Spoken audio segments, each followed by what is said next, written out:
हर हर महादेव, जय शिव शंभु। शिव पुराण का आश्रय उन्हें लेना चाहिए जो भगवान शिव की भक्ति करना चाहते हैं, जो महादेव की शरण में रहना चाहते हैं, जो संसार के समस्त सुखों को पाना चाहते हैं, जो महादेव को भक्ति करके रिझाना चाहते हैं, उनका दर्शन करना चाहते हैं, उनके दास बनना चाहते हैं, उन सभी को शिव पुराण का आश्रय लेना चाहिए। देखो प्यारे, 100 बात की एक बात मैं आपको बताऊं, छोटे छोटे देवी देवताओं को पूजने से अच्छा है महादेव की आप शरण में चले जाएं। मेरे महादेव सब पर कृपा करते हैं, आप पर भी कृपा करेंगे। शिव पुराण एक ऐसा अद्भुत पुराण है जो भक्तों को आनंद प्रदान करता है और भक्तों को जो है सुख देता है, परम सुख देता है। इसलिए चाहिए भक्तों को क्या, शिव पुराण कथा श्रवण करें। आप सभी लोग भगवान शिव की कथा श्रवण कर रहे हैं और भगवान महादेव की कथा श्रवण करते समय इस समय आप कोटि रुद्र संहिता जो शिव पुराण की है उसका श्रवण कर रहे हैं, क्योंकि जो कोटि रुद्र संहिता है इसमें भगवान शिव के जो ज्योतिर्लिंग हैं इनकी कथाएं हैं, जो भगवान शिव के जो स्वयं प्रकट हुए शिवलिंग हैं इनकी कथाएं हैं। आप जहां भी रहते हैं, जिस क्षेत्र में रहते हैं, वहां पर कुछ ऐसे शिवलिंग होंगे जो स्वयं भू होंगे, अर्थात अपने आप जमीन से निकले हुए होंगे धरती से। तो हमारे भारत में हर जगह भगवान शिव विराजमान है। श्री सूत की कथा सुना रहे हैं प्रयागराज में और सौनक आदि ऋषि कथा श्रवण कर रहे हैं। श्री सूत जी कहते हैं, ऋषियों अथाता संप्रवक्ष्यामि नागे साख्यां परमात्मना ज्योतिरूपं यथा जातं परमं लिंगं उत्तमं परमं लिंगं उत्तमं। श्री सूत जी कहते हैं, ऋषियों आप लोग प्रसन्न हो जाइए। क्यों? क्योंकि मैं आपको नागेश्वर शिवलिंग की कथा श्रवण कराने जा रहा हूँ, जो कि दारुका वन में स्थित हैं भगवान भोलेनाथ। नागेश्वर भगवान की उत्पत्ति कैसे हुई, जो परम श्रेष्ठ हैं उनकी कथा आप श्रवण करें, जो भगवान ज्योति स्वरूप में प्रकट हुए। आपने भगवान शिव की जितनी कथा सुनी होगी, सब हर कथा में भगवान शिव ज्योति स्वरूप में प्रकट हो रहे हैं। प्यारे, जो ज्योति होनी चाहिए बड़ी अद्भुत होनी चाहिए, क्योंकि ज्योति लाइट इज लाइफ, भगवान जो है एक ज्योति स्वरूप में ही प्रकट होते हैं। बोलो हर हर महादेव। आपको बताऊं कि जो लोग आजकल, देखो ऐसा कि पुराण का विषय नहीं लेकिन बोलना चाहिए, आजकल लोग जो मंदिरों में दीपक जलाते हैं घी का, और बड़े दुर्भाग्य की बात है जो घी आ रहे सब नकली हैं। नकली कैसे? बोले 200 रुपए किलो घी ले। अरे मेरे भाई साहब, 200 रुपए किलो कहीं घी आता है? पता नहीं क्या उल्टी सीधी चीजें उसमें एसेंस डाल के दे दिया, और आप लोग बड़े प्रसन्न होते हो और मंदिरों में भंडारे में दान करते हो। भाई हमने तो 1 टीन घी दान करा। 200 रुपए तुम्हारा सरसों का तेल है तो घी कहां से हो जाएगा? जिस गाय का, भैंस का जो दूध है वो 60 रुपए लीटर है।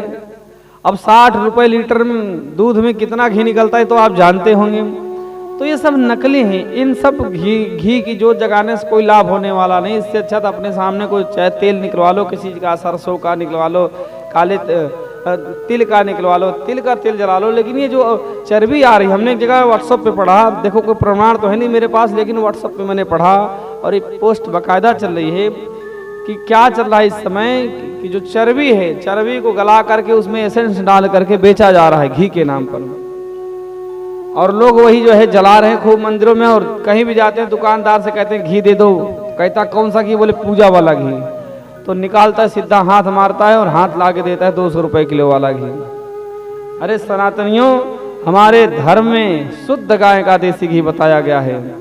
ये नहीं कि आप जहां पाए दुकान जैसा पाए वैसा कर। इससे अच्छा तो आप तेल का जला लो। जो लोग कहते हैं कि घी का दिया जलाना तेल के दोष लगता है, उस तेल से ज्यादा दोष इसमें लगता है जो घी नकली आ रहा है।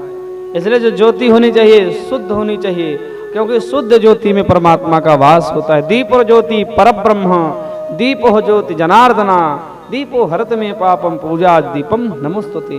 जो ज्योति होनी चाहिए वो सही होनी चाहिए, शुद्ध होनी चाहिए, क्योंकि भगवान जब प्रकट होते हैं ज्योति स्वरूप में ही प्रकट होते हैं। श्री सूत जी कहते हैं कि जो नागेश्वर भगवान प्रकट हुए हैं, ज्योति स्वरूप में प्रकट हुए हैं, उनकी कथा श्रवण करो। श्री सूत जी कहते हैं किसी समय की बात है कि पार्वती से वर पाया है दारुका नाम की राक्षसी ने, और इसका जो दारुक पति है, ये दोनों रहते हैं और ये दोनों बड़े उत्पाती हैं। क्यों? ये जो है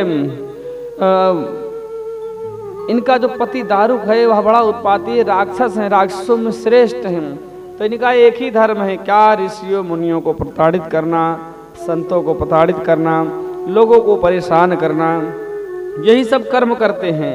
और ये वन में सुंदर वृक्षों के आश्रय लेकर के विचरण करते हैं, पूरे वन में विचरण करते रहते हैं। वहां पर जो लोग मिलते हैं उनको दुखी करते हैं। जब संसार में कोई व्यक्ति भगवान के भक्तों का दुख देता है तो उसका अंत आ जाता है। ध्यान रखना, सब काम कर लो परंतु जो भगवान की भक्ति करता है उसे कभी दुखित मत करना प्यारे, क्योंकि भगवान भक्तों के हृदय में बसते हैं।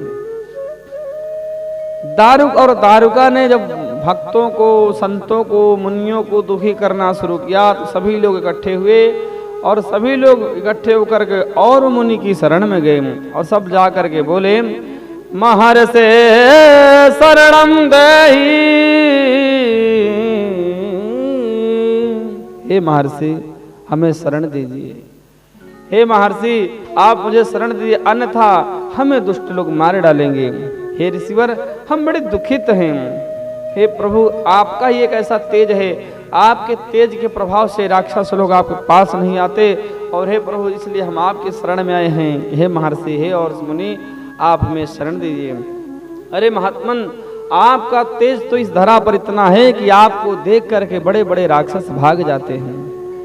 और श्री सूत जी कहते हैं कि लोगों ने जब इस प्रकार से प्रार्थना करी कि प्रभु मुझे शरण दीजिए, राक्षसों हमारी रक्षा कीजिए और हम दुखित हैं, तो महात्मा ने कहा, बोले और मुनि ने कहा कि हे सज्जनों, हे पुरुषों सुनो, आज से तुम लोग निर्भय हो जाओ। क्यों? क्योंकि जो राक्षस तुम्हें सता रहे हैं ये अब स्वयं मारे जाएंगे, क्योंकि अब मैं भगवान शिव की शरण में जा रहा हूं और शिव की सेवा के बल पर ये सारे राक्षस स्वयं मारे जाएंगे। आप निश्चिंत हो जाइए, सबको भेज दिया। श्री सूत जी कहते हैं कि जब और मुनि जो है भगवान शिव की सेवा करने लगे तो जितने राक्षस थे सब धीरे धीरे प्रताड़ित होने लगे और उन्हें सभी को श्राप मिल गया कि इस वन से तुम भाग जाओ, अन्यथा सारे मारे जाओगे। अब जब देवताओं ने उन्हें श्राप दे दिया है तो सारे जो राक्षस से दुखी हो गए, दुखित होकर के रोने लगे, अब हम कहाँ जाएं? अरे हम तो यहाँ पर रहते थे आनंद से, जिसको चाहते उसको मार के खा लेते थे, जो चाहते वो करते, लेकिन अब हमें तो श्राप मिल गया क्या कि इस वन में अगर रहोगे, इस धरती पर रहोगे तो मारे जाओगे, तब हम कहाँ जाएं? तो राक्षस आपस में सलाह कर रहे थे तो रोने लगे दारुक से। तो दारुक ने अपनी पत्नी से कहा, तो उसकी जो पत्नी दारुका है, दारुका ने कहा कि आप चिंता क्यों करते हो, हे राक्षसों आप सभी लोग निर्भय हो जाओ। क्यों? बोले मुझे माता पार्वती का श्राप है, जिस स्थान को चाहूं उस स्थान को मैं लेकर के उड़ सकती हूँ और जहां चाहूं वहां जा करके विराजमान हो सकती हूँ। बोलो हर हर महादेव। दारुका ने कहा कि आप चिंता मत करो, मैं तुम्हें ऐसी जगह ले चलूंगी जहां पर ये और सुमनी आएंगे नहीं, ना कोई देवी देवता आएगा। तो दारुका ने अपने तेज और बल के प्रताप से जब सभी असुरों ने उन्हें कहा कि हे देवी सहायता करो, तो दारुका ने अपने तेज और अपने शक्ति के प्रभाव से जंगल के कुछ भाग को लेकर उड़ी और ले जाकर के समुद्र के बीचों बीच जाकर के वह बैठ गई, जहां चारों तरफ जल ही जल है, धरती पर आना ही नहीं हो रहा, चारों तरफ जल। सारे राक्षस प्रसन्न हो गए, आनंद पूर्वक वन में विचरण करने लगे, खूब भक्ति भाव सेवा करने लगे और दारुका की जय जयकार करने लगे कि भाई अगर शक्ति हो तो तुम्हारे जैसी होनी चाहिए, क्यों? अपना प्राण बचाओ और भाग जाओ। बोलो हर हर महादेव। अब ये जो राक्षस थे वे क्या करते कि देखो, कहते हैं गलती सुधारी जा सकती है लेकिन स्वभाव नहीं सुधरता है। ध्यान रखना, क्या व्यक्ति गलती सुधार लेता है लेकिन उसका स्वभाव नहीं सुधरता है, कहीं ना कहीं उसके जिन में रहता ही। तो राक्षस है, राक्षसों का स्वभाव क्या? उत्पात मचाना, तो सारे उत्पात करने लगे। उत्पात जब करने लगे तो इन्होंने क्या करा, जल मार्ग से जितने लोग आते नौका लेकर के उन्हें पकड़ते, उन्हें पकड़ के ले जा कठोर कारावास में डाल देते या मार के खा जाते। तो राक्षस भी नाव लेकर ढूंढते रहते समंदर में कौन आ रहा है, नाव लेकर के उसे पकड़ ले जाते। ऐसे एक समय की बात है कि उस दारुका जो थी, जो वन लेकर गई थी, उस वन के आसपास बहुत सारी नाव आई। तो उस नाव में सैकड़ों लोग थे और उन सैकड़ों लोगों को पकड़ा और पकड़ के ले गए और उन्हें कठोर कारावास में डाल दिया है। और उस नाव में जो लोग थे, बहुत सारे लोग थे, उसमें एक राजा थे जिनका नाम सुप्रिय नाम के जो राजा थे वैश्य हैं। इन्हें ले गए और इन्हें भी कठोर कारावास में डाल दिया। अब सब रोने लगे, परेशान हो गई, जो जितने नाविक थे सब रोने लगे, बोले हम घर कैसे जाएंगे, हमें तो राक्षसों ने पकड़ लिया और इन्हें एक न एक दिन हमें ये मार ही देंगे, तो क्या करें। तो जो सुप्रिय नामक वैश्य था, ये भगवान शिव का परम भक्त था। इसने कहा आप लोग घबराओ नहीं, मैं भगवान शिव से प्रार्थना करता हूँ, भगवान शिव की सेवा पूजा वंदना करता हूँ। इन्होंने कहा कि आप सभी लोग ओम नमः शिवाय पंचाक्षर मंत्र का जाप करें और मैं भगवान शिव के पार्थिव शिवलिंग बना करके पूजन आरंभ करता हूँ। सुप्रिय नामक वैश्य जो है भगवान शिव का पार्थिव लिंग बनाते हैं और लिंग बना करके पूजा आरंभ करते हैं। देखो प्यारे, जिसकी पूजा करते हैं अपने इष्ट में निष्ठ रहिए। ये नहीं जरा सी आपत्ति गिड़गिड़ा के भाग गए। कोई भी आपत्ति परेशानी आती है, आपको कहीं जाने की जरूरत नहीं, जो आपका इष्ट है उसकी शरण में जाओ और कहीं जाने की आवश्यकता नहीं है। सुप्रिय नामक जो वैश्य है किसकी शरण में गया, शिव की शरण में गया। क्यों, इन्हें शिव पर भरोसा है, महादेव पर इन्हें पूर्ण कॉन्फिडेंस है कि महादेव मुझ पर कृपा करेंगे, अडिग विश्वास है। और हम लोग क्या करते हैं, जरा सी आपत्ति यही तो भगवान बदलने में देर नहीं करते। बोले आज शंकर भगवान है, कर कोई और है, परसों कोई और है। नहीं प्यारे, महादेव की शरण में रहो, सब मिलेगा। शिव को पूजो, सब मिलेगा। सुप्रिय नामक वैश्य भगवान भोलेनाथ की आराधना करता है, पार्थिव लिंग बना करके नाना प्रकार की स्तोत्र भगवान शिव को प्रसन्न करता है। और जो लोग हैं, जो जनता है, वो सभी ओम नमः शिवाय का जाप करते हैं। जब यह करने लगे तो महादेव धीरे धीरे प्रसन्न होने लगे और जैसा सब साधन हुआ वैसा चलने लगा। अब जो उनके दूत थे, श्री सूर्य कहते हैं, जो दारुक नाम का राक्षस है, उसके कुछ दूत थे। उन्होंने देख लिया क्या कि बंदी गृह में कीर्तन चल रहा है, काय का, बोले ओम नमः शिवाय का। और जो सुप्रिय नामक वैश्य है उसने मिट्टी का जो शिवलिंग बना रखा है, यह देख करके वह घबराया और जा करके दारुक से कहता है कि हे राजन, तुम्हारे जो बंदी गृह है उसमें एक जो व्यक्ति है वह शिव की आराधना कर रहा है, आप उसे दंड दो, अन्यथा हम सबका नाश होगा। तो दारुक आता है, कहता है हे वैश्य, तुम क्या कर रहे हो और यह क्या कर रहे हो, शिव की आराधना क्यों कर रहे हो तुम? अरे तुम मुझे सत्य सत्य बताओ, अन्यथा मैं तुम्हें मार दूंगा। और तुम्हारी चित्त में कौन बसा है, तुम्हारे मन में क्या है? जब पूछता है तो सुप्रिय नामक जो वैश्य कुछ नहीं बोलता, तो वह तलवार लेकर के मारने चलता है, झपट पड़ता है। तो वो जो वैश्य है दोनों नेत्र बंद करके हाथ जोड़ करके भगवान शिव को बुलाता है और कहता है पाहि पाहि शंकर देवेश पाहि शंभो शिवेति चा। हे महादेव, हे शंकर, हे प्रभु, हे भक्त वत्सल, हे दुष्टों का नाश करने वाले, हे प्रभु आप इस दुष्ट से मेरी रक्षा कीजिए। हे प्रभु आप सर्वस्व हैं, हर जगह विराजमान है। हे प्रभु मैं आपके अधीन हूँ, हे भगवान आप ही मेरे प्राणों की सदैव रक्षा करें। जब इस प्रकार से उसने प्रार्थना करी तो उसकी प्रार्थना करे जाने पर भगवान शिव वहीं पर मंदिर आदि भवनों के सहित प्रकट हो गए। महादेव जैसे ही प्रकट हुए हैं, उनके रूप की आहाल बड़ी अद्भुत छवि, जटाओं में गंगा और शीश पे चंद्रमा, गले में सर्प और भगवान के बागंबर धारण किए हुए भगवान।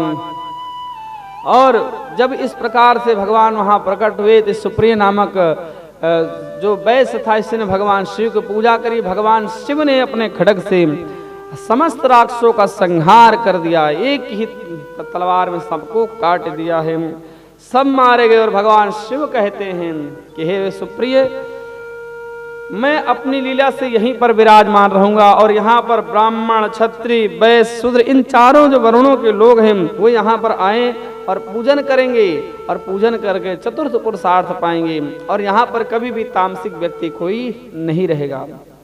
भगवान वहाँ पर प्रकट हुए। श्री सूत जी कहते हैं जब सब मारे गए, सुप्री नामक वैश्य जो था वो अपनी नौका लेकर नगर को चला गया, तो जो दारुका थी दुखी हुई और दुखी होकर के वह उसने माता पार्वती की सेवा करी। सर्व मंगल मांगल्ये शिवे सर्वार्थ साधिके शरण्ये त्र्यंबके गौरी नारायणी नमोस्तुते। माता पार्वती की सेवा करती है, खूब पूजन अर्चन करती है। माता पार्वती प्रसन्न होती है, कहती मैं तुमसे प्रसन्न हूं, वर मांगो। तो जो दारुका कहती हे माता, आप मेरे परिवार की रक्षा करें, मेरे वंश की रक्षा करें। हे माँ, यदि मेरा वंश नहीं चलेगा तो मैं क्या करूंगी? हे माता, मेरे वंश की रक्षा करो। तो माता पार्वती ओमस्तु कह देती हैं और जाकर के शंकर भगवान से कहती हैं कि आप उसके वंश में किसी का वध ना करो। भगवान शिव ने कहा हे देवी, राक्षस यदि दुष्टता करते हैं, भक्तों को सताते हैं, तो उन्हें उनका वध करना आवश्यक हो जाता है। बोलो हर हर महादेव। माता पार्वती शंकर भगवान में कुछ देर क्लेश होता है, परंतु माता पार्वती फिर कहती हैं कि एक ऐसा समय आएगा जब आपको यहाँ मुक्ति हो जाएगी, आप उन्हें उनका वध कर देना, परंतु इस समय मैंने वर दिया है तो इस कल्प में आप उनका वध ना करें। बोलो हर हर महादेव। जो दारुका है वह रहने लगी। शंकर भगवान कहने लगे कि हे देवों, अब चिंता मत करो, कलयुग बीतने पर सतयुग आएगा और सतयुग में एक राजा होंगे जो वीरसेन नामक राजा हैं, वे बड़े प्रतापी होंगे, उनसे ही, उनके द्वारा ही मैं अवतरित होऊंगा और मैं सबका वध करके राक्षसों का वहां पर नागेश्वर रूप में विराजमान होऊंगा।